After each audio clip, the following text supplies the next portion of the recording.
எல்லா கம்பெனிக்காரங்களும் ID proof கொடுங்க, photo கொடுங்கன்னு மட்டும்தான் கேட்குறாங்க. எந்த ஒரு கம்பெனிக்காரங்களும் வந்து ஐஎம்ஐ நம்பர் கொடுங்கன்னு கேட்கறதில்ல. ஆனால் ஜியோ சிம்மில் எதுக்கு ஐஎம்ஐ நம்பர் கொடுங்கன்னு கேட்குறாங்க தெரியுமா?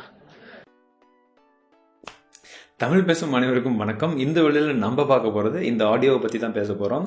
வாட்ஸ்அப்பில் மிக வேகமாக பரவிட்டு வர்ற இந்த ஆடியோ பார்த்தீங்கன்னா எனக்கே வந்து பல குரூப்ஸ்லேருந்து அனுப்பிச்சிருக்காங்க. இது மட்டும் இல்லாமல் நம்மளுடைய தமிழ் டெக்கோட சப்ஸ்கிரைபர்ஸும் வந்து பல பேர் எனக்கு ஃபேஸ்புக்கில் ஷேர் பண்ணியிருக்காங்க.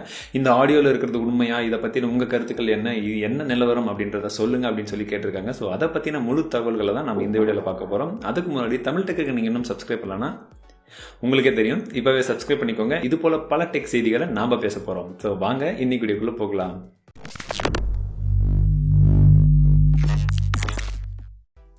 ஜியோ சிம் நீங்க உங்க ஸ்மார்ட் போன்ல போட்டா உங்க ஸ்மார்ட் போன் லாக் ஆயிடுமா? ஜியோ சிம் நீங்க ஒரு தடவை யூஸ் பண்ணிட்டு அந்த ஸ்மார்ட் போன்ல வேற சிம்மை யூஸ் பண்ண முடியாதா? இப்படி எல்லாம் வாட்ஸ்அப்ல ஒரு ஆடியோ வந்து இப்ப பரவிட்டு இருக்கு. அது உண்மையா இல்லையா அப்படின்றத தான் இந்த வீடியோல சொல்ல போறேன். அந்த வாட்ஸ்அப் ஆடியோல சொல்லியிருக்கிற மாதிரி ஒரு ஜியோ சிம்மை நீங்க ஆக்டிவேட் பண்ணணும் அப்படின்னா உங்ககிட்ட ஐஎம்ஐ நம்பர் வாங்குறாங்க அப்படின்னு சொல்லியிருந்தாரு. பட் அதுல ஒரு பிரச்சனை என்ன அப்படின்னு பாத்தீங்கன்னா, நான் என்னோட ஜியோ சிம் வாங்கினது 2 மாதத்துக்கு முன்பாக. அப்ப என்ன ஆஃபர் இருந்தது அப்படின்னு பாத்தீங்கன்னா, ஒரு சாம்சங் டிவைசஸ்க்கு மட்டும் தான் வந்து அந்த ஆஃபர் வந்து கொடுத்துட்டு இருந்தாங்க. அதாவது நீங்க ஜியோ சிம் வேணும்னா உங்ககிட்ட சாம்சங் டிவைஸ் இருக்கணும் அப்படின்றது தான் ஆஃபர். பட் நாம ஒரு சின்ன ட்ரிக் கண்டுபிடிச்சோம், எந்த ஸ்மார்ட் போன் இருந்தாலும் எப்படி வாங்குறது அப்படின்னு சொல்லிட்டு. அப்படி அந்த ட்ரிக்கை ஃபர்ஸ்ட் யூஸ் பண்ணி சிம் வாங்கினவங்க எல்லாருக்குமே வந்து நீங்க டைரக்டா போய் கோடை காமிச்சாலே போதும், உங்ககிட்ட ஸ்மார்ட் போன் என்ன ஏது எதுவுமே கேட்க கிடையாது, சிம் கொடுத்துட்டாங்க. பட் அதுக்கப்புறம் இந்த விஷயங்கள் எல்லாம் வெளியே தெரிஞ்சு ரிலையன்ஸ் டீம்ல கொஞ்சம் ஸ்ட்ரிக்ட் பண்ண ஆரம்பிச்சு அவங்க என்ன பண்ணாங்க, நீங்க சாம்சங் போனை வந்து கம்பல்சரி எடுத்துட்டு வரணும், அதே போல நீங்க யூஸ் பண்ற சாம்சங் போனோட ஐஎம்இஐ நம்பர் வந்து எங்களுக்கு கொடுக்கணும் அப்படின்னு சொல்லிட்டு இருந்தாங்க. ஸோ இந்த விஷயத்தை தான் அவர் சொல்லிட்டு இருக்காரு. பட் இதுல என்ன பிரச்சனை அப்படின்னு பாத்தீங்கன்னா, பல பேர் அவங்க சாம்சங் டிவைசஸோட ஐஎம்இஐ நம்பர் கொடுத்தாங்க. பட் இன்னும் பல பேர் என்ன பண்ணாங்க அப்படின்னு பாத்தீங்கன்னா, அவங்களுடைய ஃப்ரெண்ட்ஸோட சாம்சங் போனை காமிச்சிட்டு அவங்க ஐஎம்இஐ நம்பர் கேட்டாங்கன்னா அவங்க என்ன ஸ்மார்ட் போன் வச்சிருக்காங்களோ அந்த ஐஎம்இஐ நம்பர் கொடுத்தாங்க. ஸோ இந்த ஐஎம்இஐ நம்பர்லாம் எதுக்கு அப்படின்னு பாத்தீங்கன்னா, சாம்சங் போனுக்கு மட்டும் கொடுக்க வேண்டிய ஆஃபர் நீங்க மற்ற போனுக்கு வாங்கக்கூடாது அப்படின்றதுனால தான் அவங்க அந்த ஐஎம்இஐ நம்பர் கேட்டு வாங்கினாங்க. பட் இப்ப பாத்தீங்கன்னா, இப்ப சிம் வாங்குற யாருக்குமே வந்து அவங்க ஐஎம்இஐ நம்பர் கேட்கறது கிடையாது.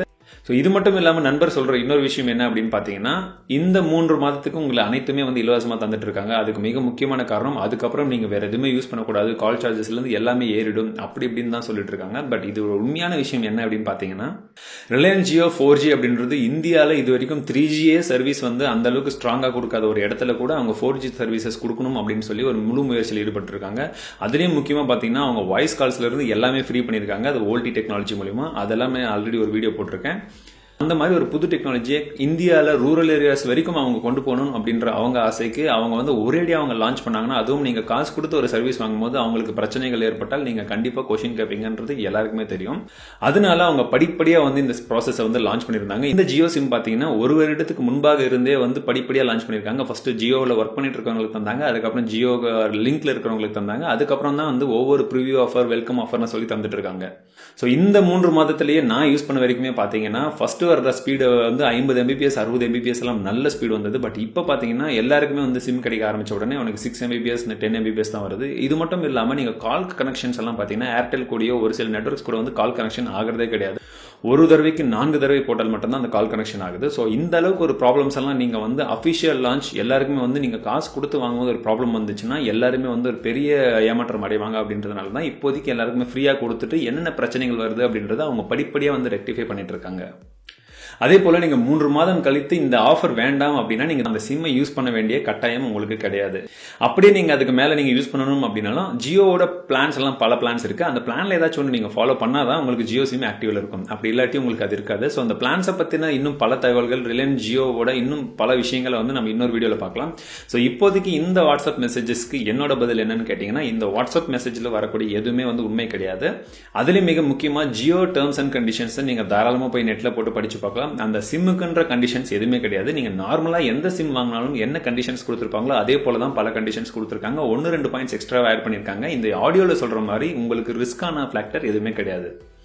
ஸோ நீங்க தைரியமா போலாம், ரிலையன்ஸ் சிம்மை வாங்கிக்கலாம். அது மட்டும் இல்லாம இந்த ஜியோ சிம்மை நம்ம எந்த ஸ்மார்ட் போன்ல வேணாலும் போட்டு யூஸ் பண்ணிக்கலாம். எந்த ஒரு பிரச்சனையும் கிடையாது. நானே இது வரைக்கும் 4 ஸ்மார்ட் போன்ல வந்து போட்டு யூஸ் பண்ணிட்டு இருக்கேன். இது வரைக்கும் எந்த பிரச்சனையும் வந்தது கிடையாது.